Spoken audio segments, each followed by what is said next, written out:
पनीर पनीर पनीर, नकली पनीर, आंखें फाड़ दिमाग को हिला देने वाला सच, जिसे सुनकर आप भी आश्चर्यचकित रह जाएंगे। हाईवे पर किसी सस्ते ढाबे में खाना खाइए, मेनू में कम से कम 6 आइटम पनीर के होंगे।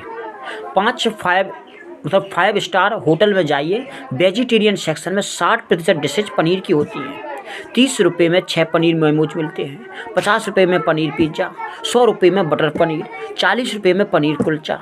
आइए जानते हैं पनीर का अर्थशास्त्र। 70 रुपये में 1 लीटर दूध, जो अमूल का फुल क्रीम दूध आता है 70 रुपये में, जिसमें से करीब 200 ग्राम पनीर हमें मिलता है। इस हिसाब से यदि 1 किलो पनीर बनाना हो तो आपको 5 लीटर दूध की आवश्यकता पड़ेगी, जिसकी कीमत 350 रुपया होगी। यानी अगर असली दूध का पनीर बनाया जाए तो उसकी लागत कम से कम 350 रुपया ही होगी ही। फुटकर रूप से यदि ये मान लिया जाए कि दूध का फैक्ट्री मूल्य 50 रुपये प्रति लीटर भी हो तो 250 रुपया दूध की लागत होगी। अब यदि इसमें लेबर कॉस्ट, गैस, ईंधन जोड़ दिया जाए तो लागत 60 रुपये पहुँच जाएगी। अब यदि इसमें सप्लाई चेन, लॉजिस्टिक भी जोड़ दिया जाए तो ये लागत 63 रुपये पहुँच जाती है। यानी कम से कम 315 रुपये का 1 किलो पनीर। जब यदि कोई दुकानदार इसे 10% प्रॉफिट पर भी बेचे, तो जो कि इससे कहीं ज़्यादा पर बेचता है, तो ग्राहक को ये लागत कम से कम 345 से 350 रुपये प्रति किलो पड़नी चाहिए। अब यदि आप कोई पनीर 200 रुपये या किलो या फिर 250 रुपया किलो के भाव से खरीदते हैं, तो क्या दुकानदार ने दान खाता खोल रखा है, जो लागत से भी 25% कम पर आपको पनीर बेचेगा?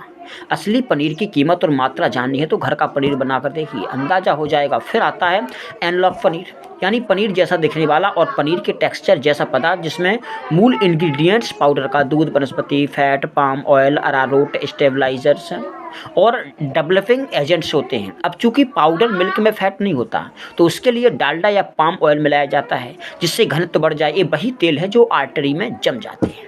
ये एनालॉग पनीर आपको बड़े बड़े 5 स्टार होटल में भी मिलता है, चाहे आप पनीर टिक्का खा रहे हो या फिर पनीर दो प्याजा, जिसमें भी निचली श्रेणी में आता है यूरिया, डिटर्जेंट और मैदे के घोल से बना पनीर। यानी वो पनीर जिसे आप 30 रुपये में 6 मेमोज में स्वाद लेकर खाते हैं, या फिर 50 रुपये में पनीर लोडेड पिज्ज़ा बर्गर में खाते हैं। ये यूरिया सीधे आपकी किडनी और लीवर पर घात लगाता है, साथ ही लंबे समय तक खाने पर जानलेवा भी सिद्ध हो सकता है। भारत में प्रतिदिन दूध का उत्पादन 64 करोड़ लीटर होता है। ये सारे दूध को फाड़ कर यदि पनीर बना लिया जाए तो करीब 1 करोड़ 20 लाख किलो पनीर बन सकता है। लेकिन यदि प्रतिदिन पनीर की खपत करीब 15,000 टन है, क्या ये संभव है कि 1 करोड़ 50 लाख किलो पनीर 64 करोड़ दूध से बन पाए? तो बाजार से मिलने वाला 80% से भी ज़्यादा पनीर नकली है।